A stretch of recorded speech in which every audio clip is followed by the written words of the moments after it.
Welcome to the Plaid Sheep Oracle. This is the final video in a series of conversations between major arcana cards. And I had laid them all out and let them pair up. And the final pairing was Death and the Moon. And I was really interested to see how this would shape up. What might the tendrils of connection be between these two cards. And it is very interesting. And some of it isn't entirely clear to me. I think it will hopefully become clear as I go, so I can make it clear to you. The Tarot de la Nuit is the source of these cards. I sort of expected it would be. This death, crowned with roses, challenging,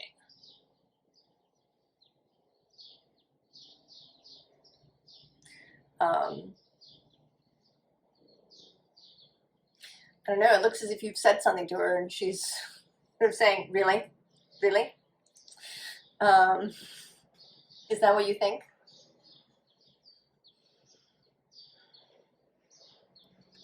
I mean, there's humor in it, and there's celebration. She's an image from the Day of the Dead celebrations. And then there's these roses, which show up again both in her choice, in the Death's choice of decks. First, the Muse Tarot, which has a lot of roses within it, on the back as well. And then the Rose Oracle. So roses and their associations with earth, but also in ways with death, right? You might put roses on someone's grave. Roses die. Like all flowers, they have a short period of time.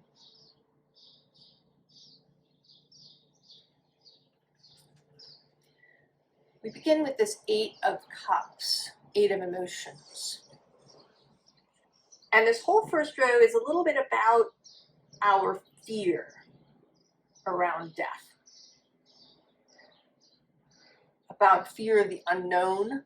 And death, both in the kind of larger final sense, the death of our current body and what happens afterwards, but also all the little deaths that we encounter through our lives.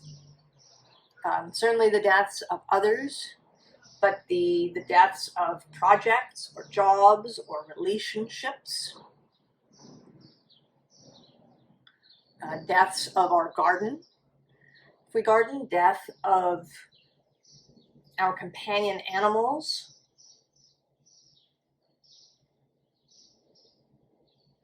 all of these little deaths. And our fear around that, our fear around the unknown. And it's interesting that this card is out because it's an eclipse. So it is the moon here showing up in the death reading as this obscuring element. So that is one tendril that they share,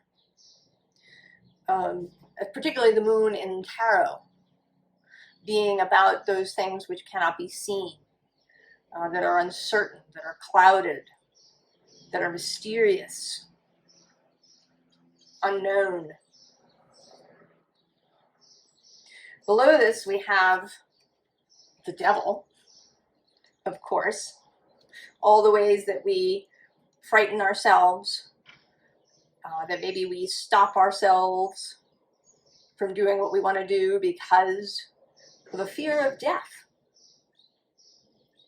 Possibly actual or personal death, But also all of these smaller deaths that we don't even want to try because the death seems so disturbing.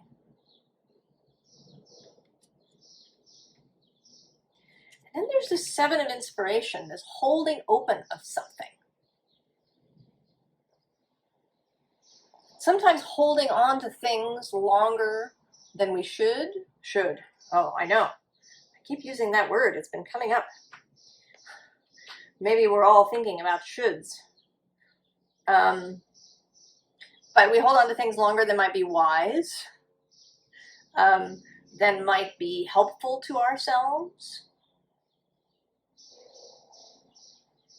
We really want X, but we can't reach for it or receive it until we've let go of something else, but we're holding it open. And then there's also the Wheel of Fortune. The cycle that things take. That there is change. Death is sort of the ultimate change. The bottom of the deck has the Hermit. How we think about these things. How we consider them. I think it's not surprising that many of the sort of well-known faiths have come out of the desert. The desert is an extreme place. A place where it might be very easy to encounter death. Where every day might be, standing on the knife edge.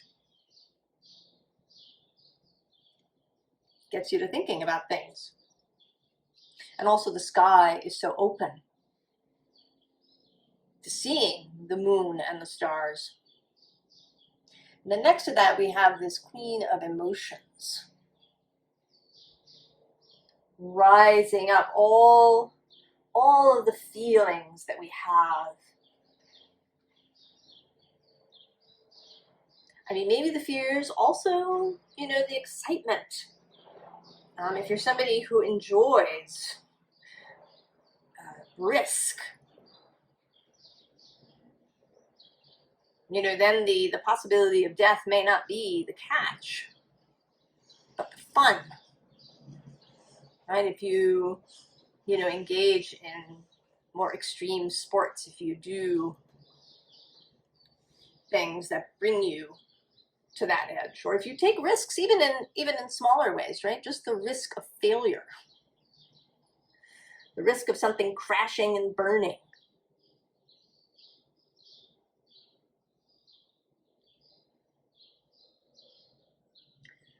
Can be a high.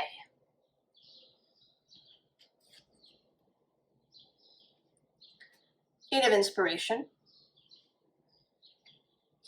And here in the background, is that the sun? Is that the moon? I want to say that it's the sun. And we'll come back to the sun later.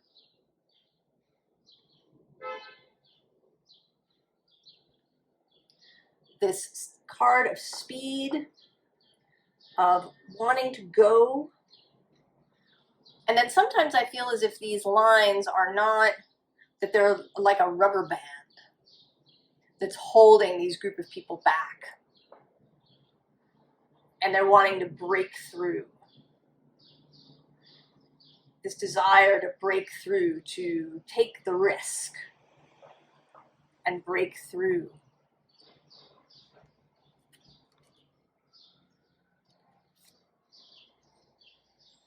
Five of materials, Five of Pentacles. Fear of loss, of lack. Often when we're children, if we experience a death, particularly of a parent, when we're children, we can take that on as an abandonment. The parent didn't mean to do it. It's not like they walked out. But it doesn't really matter when you're little. It's just this loss. This, it can feel like you'll never have anything ever again when you experience a loss. And then the 5 of emotions as well, these two coming here together. And it's interesting, we've had this 8855 in this row, and I don't know if that particular arrangement means something to you, but 8 and 5 are 13, which is death's number.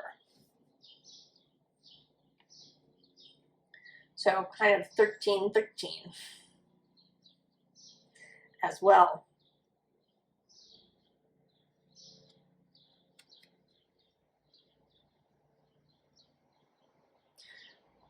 And she here is cupping or sort of holding the moon again to her. That we have, right, a part of our fear of death is a fear of our own emotions, of how we'll be able to hold them. Will we be overwhelmed? Will we, slip down into grief in such a way that we can't get back out?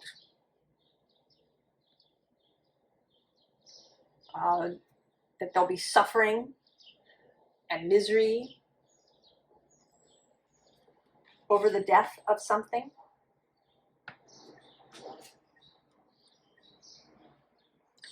And then this muse of inspiration is coming through as the unknown, right? You're passing through this gateway, heading into something that you don't know. And there's the moon, the unknown in the background. And this is true of little deaths as well as the final death. If we lose our job, if our business fails, if our relationship collapses, we head off into an unknown. We'd been doing really well, right? Everything was known. We'd been humming along, and then it all collapses and we're left with the unknown that we have to step into.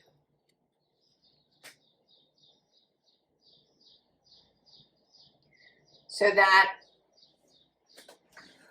that's another connection between death and the moon. The way that it's all bound up in emotion.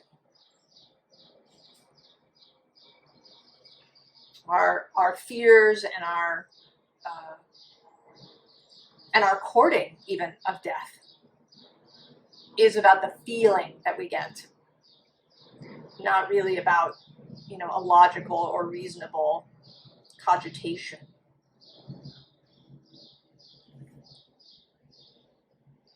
So here we have after the rain. Each of these cards, silver lining, relief, hope, mercy. It's over, acceptance. So something being over can be a mercy.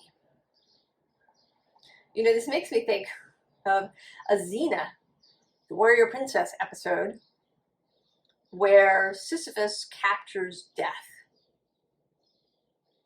and holds her prisoner. And the result of this is that nobody dies. And so for some folks, this is great. But then others really suffer.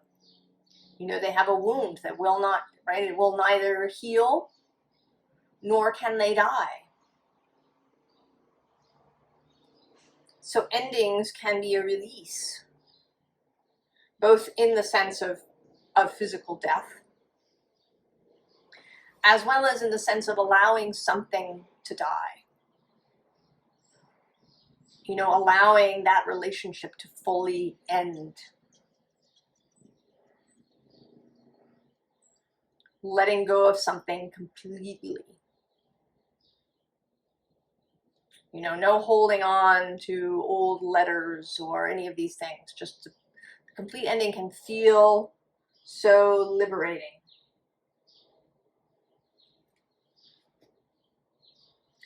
The bottom of the deck, on the other hand, and here we talk a little bit about the other side of death, the second bloom, a second chance. It's never too late. New possibilities. There's something called deadheading in gardening, when you remove blooms that are finished and the plant blooms again because those blooms are gone. So the plant has the resources and the desire and the will to send forth new flowers.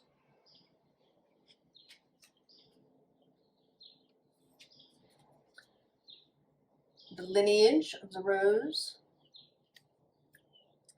moved by the goddess, here for this soul call, gather.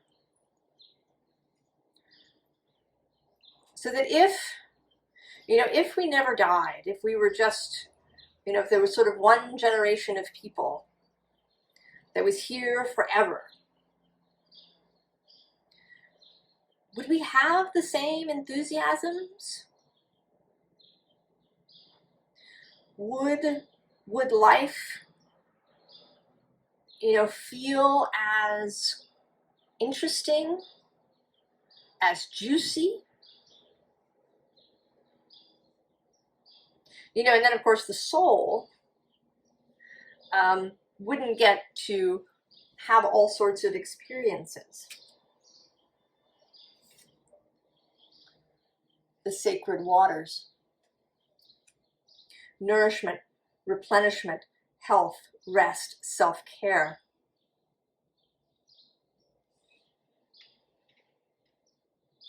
And that seems also like a little death. And the space in between. Something ends, it dies, and then there's a bit of a space where we rest. Now, I certainly don't know how it works. And I do have the sense that time and how time flows, and if there's time, and what it means in the source realm. But I imagine that when a life ends and your soul is released back fully into the source, that maybe there is a space where what was learned and experienced is shared throughout the whole of source, where there is, perhaps some period of integration that happens, even for the source of all things. And then release the petals. Transformation, death and rebirth, shedding, all change.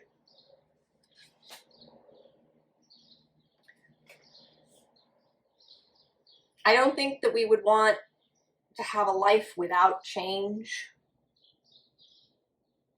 without growth. And death is an integral part of this.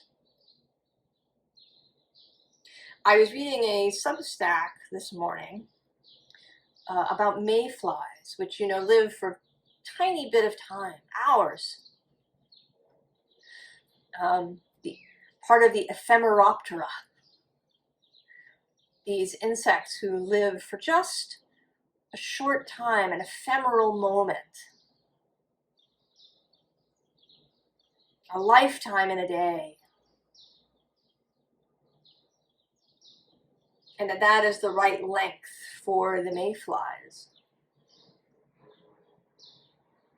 And that there's a beauty in that. I don't think it's so easy to accept death for oneself and for one's loved ones. And I don't think that it's meant to be. I think that the the grief, the feelings, the emotions that we go through upon a death, the challenges we have around accepting our own deaths, or just the knowledge, right, that we die, that we come to an end. I think that is part of the juice of living.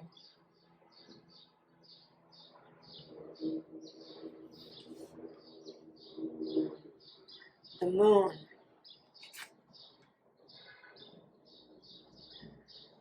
The moon.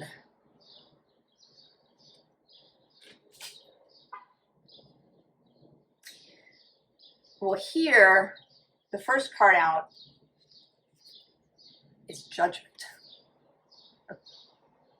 So while the moon showed up in Death's side, now Death is showing up in Moon's side. While simultaneously below it is this page of fire with a new fire kindled. So a second tendril, oh, and the Ace of Fire actually right below that. So a second tendril of connection is cycles.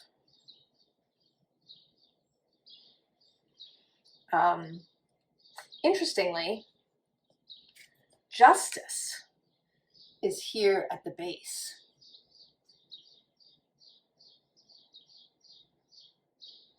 And here I am going to say balance. That life and death go together. That they are in relationship to one another. That where you have one, you by necessity have the other. And that they move cyclically.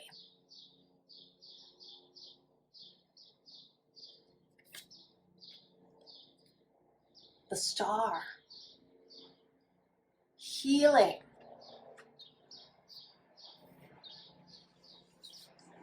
Guidance. About knowing where to go. Right? Her star is here in her chest, not somewhere far away. And here at her crown.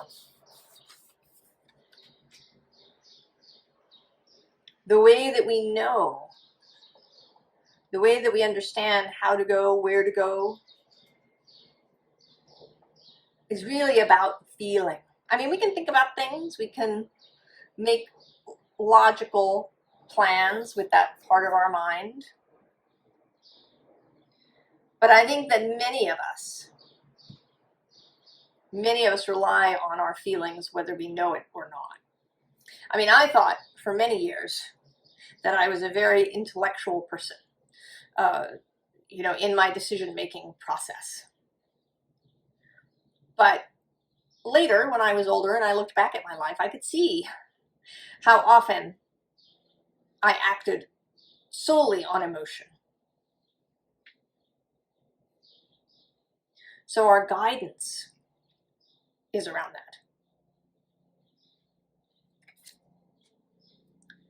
Ace of Earth. New beginnings, knowing when to begin. Understanding what we are planting, knowing that we're planting the right thing.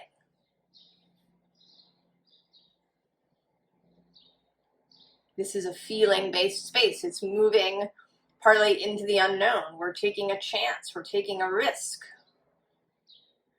by planting a seed. Watching it sprout. Not knowing fully what, how it will grow. And then the Four of Earth. Finding security. Finding stability. Even in the face of lots of movement and change. Where your moon sign is in your chart may tell you what you like to have in order to feel safe and secure. For your moon to feel safe and secure.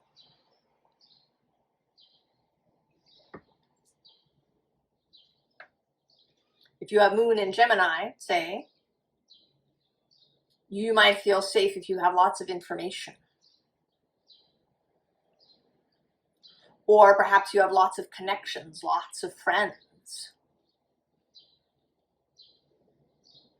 That may help you feel safe. Where if you have moon in Capricorn, you might like lots of structure in your life, routines and list making and having a really everything in order so that you can move and act whenever you need to.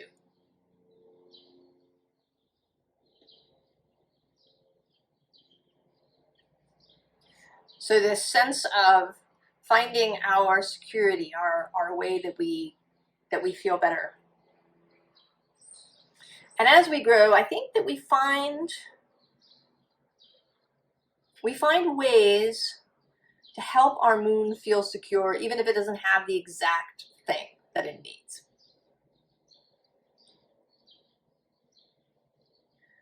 That we can find perhaps alternatives in the opposite sign.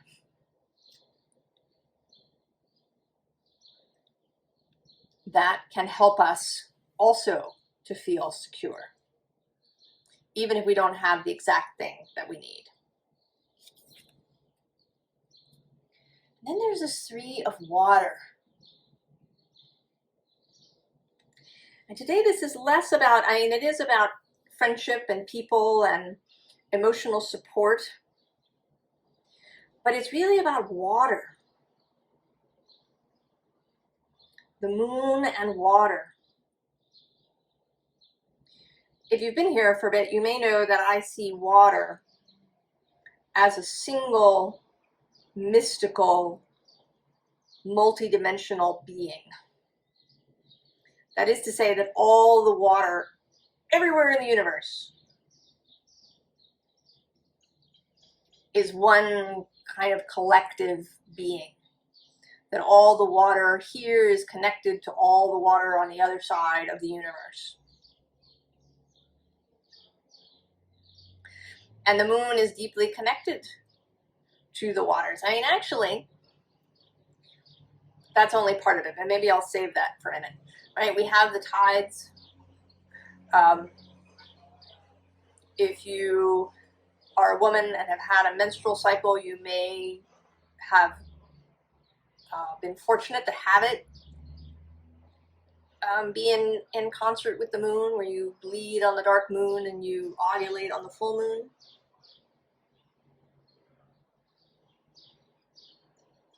And how also if you're a group of women living in a house together, that your cycles synchronize, that there's a coming together around this moon water connection.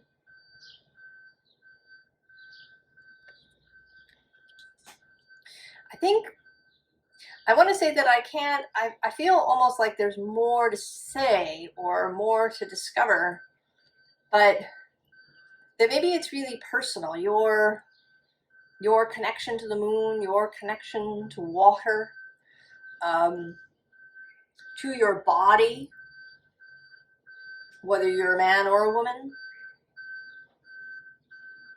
If you are a man, that you might, take the time to notice. Do you feel differently during different times of the moon's passage? Is there a cycle for you as well that may just be more subtle?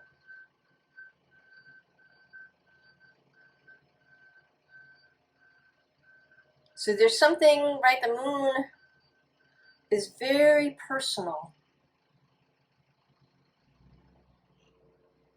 Very personal.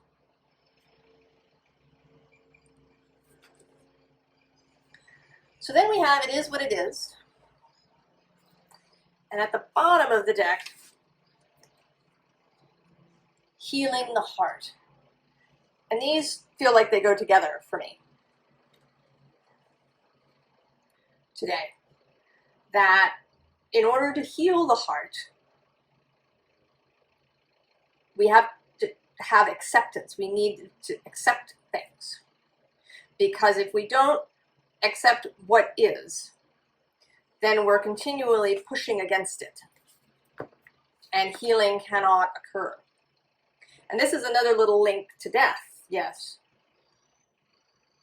as well as to cycles.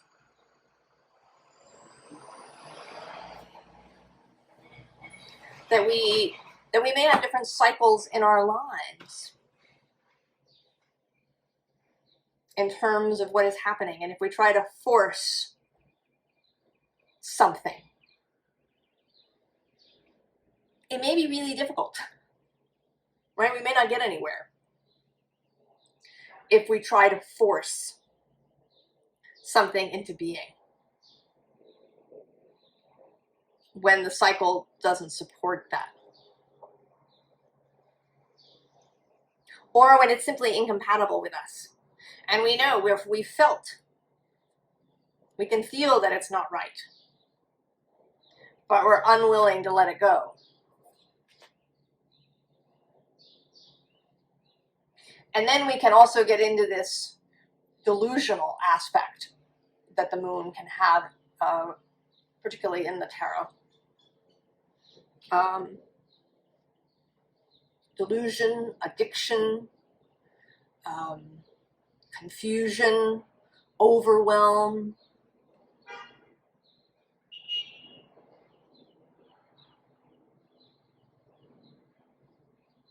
When we are pushing, when we are in resistance to something,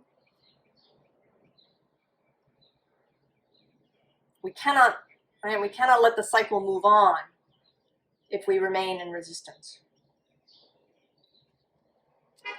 Now, the other part about the moon is that she is in relationship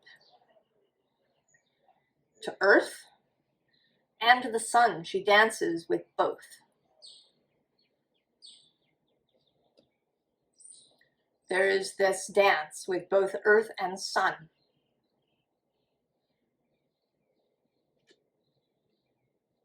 And I think with us here individually on Earth. I may feel that, especially I have a Cancer ascendant. So the moon is my guide, my steersman, as Gemini Brett says. So I really feel this personal connection to the moon. Right? We have Call of the Muse. The connection to the moon, to an emotional life, to the mystery.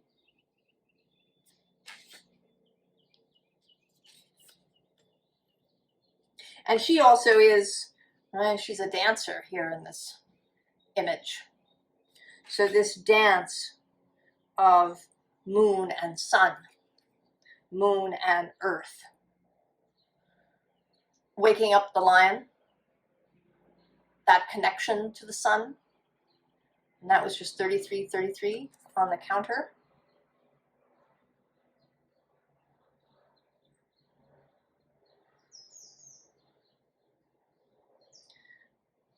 Reflecting the sun's light.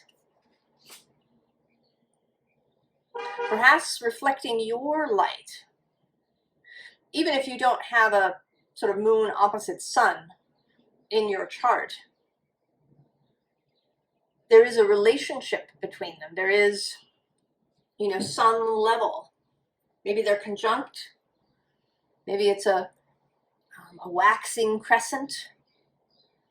But there is this relationship to moon and sun. And then in perfect harmony. How to really allow this dance to occur. How to revel in the dance. How to celebrate it. I think it's entirely up to you. how you celebrate cycles in your life, how you engage with the moon, how you engage with your sun and moon in your natal chart, how they engage with each other.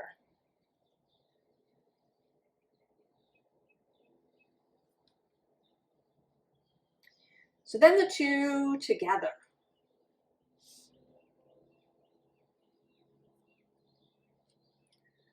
The Queen of Cups repeats. And this time she feels very, she feels like she's in communion. You know, that this is her meditation space, her connection space. And interestingly, below that card is the King of Pentacles. So we have here again this connection of moon and earth. And very much so, the Queen of Cups is associated with Cancer. And then the King of Pentacles with Taurus, the earthiest, loamiest of the earth signs.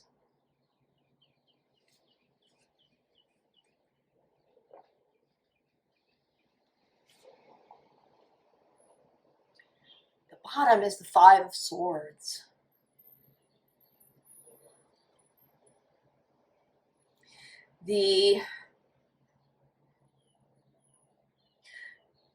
What could be a struggle, you know, we could struggle against all of these things. We can struggle against death. We can struggle against a new cycle, or against uncertainty. But it doesn't really yield us anything, this struggle, not over time.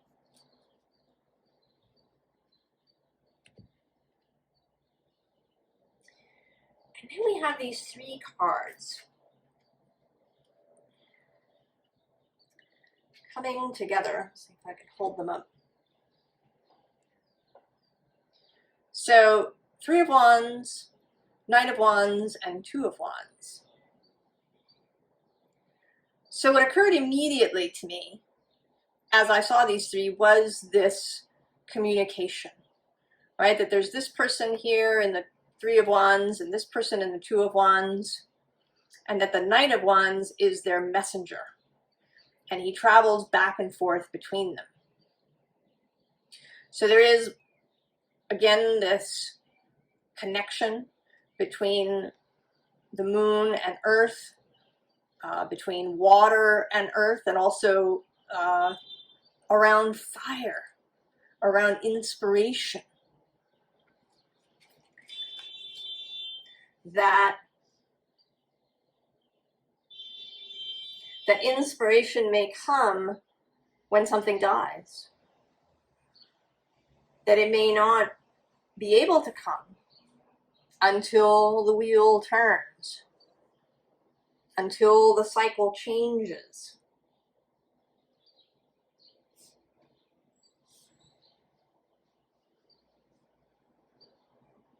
So that the other connection, this connection between change and death and uncertainty,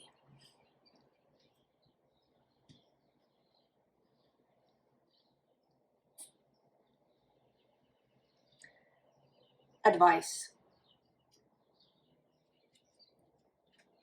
Seven of Swords. And right below is the Nine of Swords. And this feels like just releasing. Releasing. Whatever has been binding you, whatever fear has kept you from wanting to change or from taking steps to change,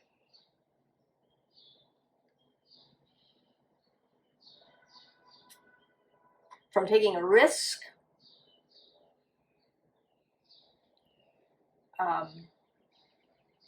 you know, I know someone I met her many years ago, and she had a cat who lived to be 21, I think, and then this cat died, and she was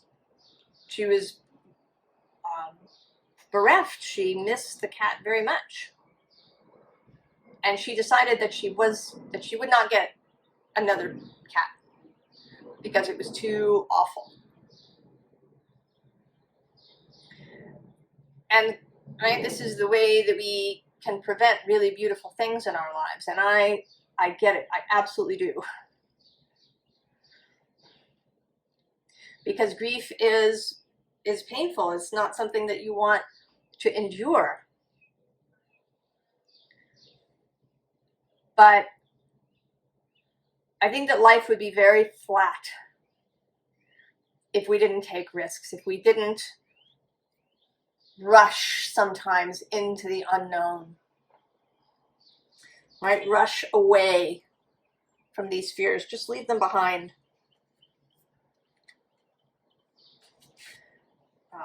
The bottom of this deck is the Queen of Cups for a third time. Now coming in with this rose that's growing.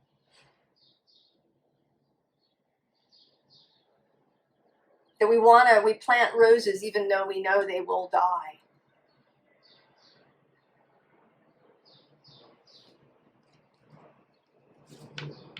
That it's that ephemeral nature that is part of their beauty and their glory.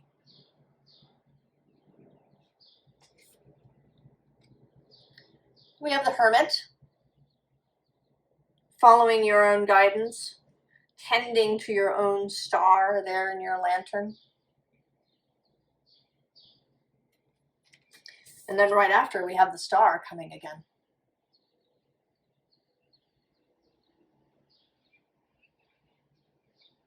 Engage with your wish. Right? We wish upon stars. We can wish upon the moon. The moon reflects the star that is the sun. She also reflects the light of other stars. It's just not quite bright enough to see, but it's there, it's happening.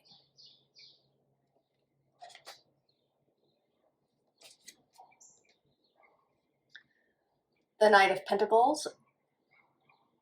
Commit. You know, that's another thing, right? Commitment to something. People may choose not to commit to a relationship because it might end. It seems easier to just flit from person to person. Maybe to only have really superficial relationships where you don't feel any great loss. But then you don't have, right? You don't have all the glory and the juice. So commitment, courage,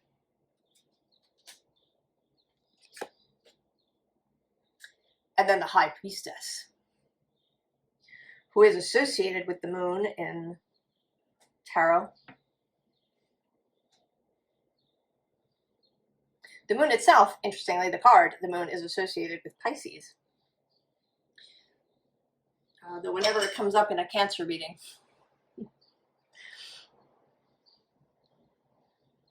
it's related. But aren't all of these things related? You know, we assign these correspondences. But that can be, right, that can be too rigid. You know, yes, it can show up in a reading and be that. But it can also show up as something completely different. Right here she is in the moon reading.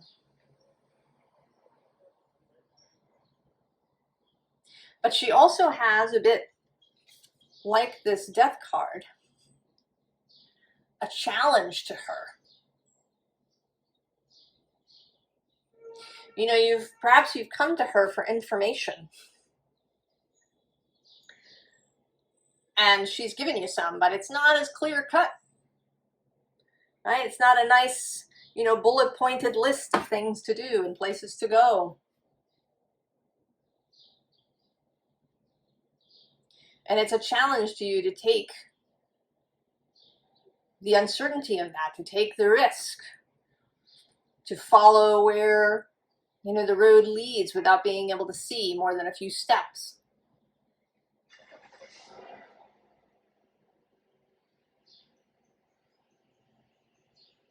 Will you accept the challenge? And will you listen? Will you listen to your own moon, to your intuition, to your emotions, your feelings?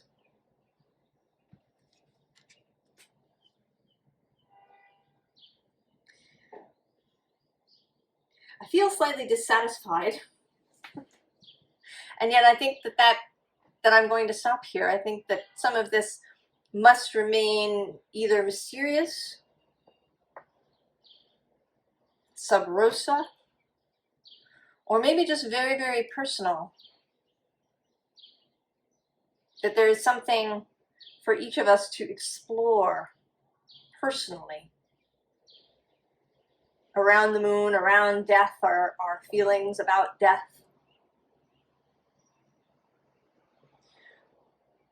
I hope this was helpful, interesting, thought-provoking. I wish you the very, very best, and I will see you next time. So long.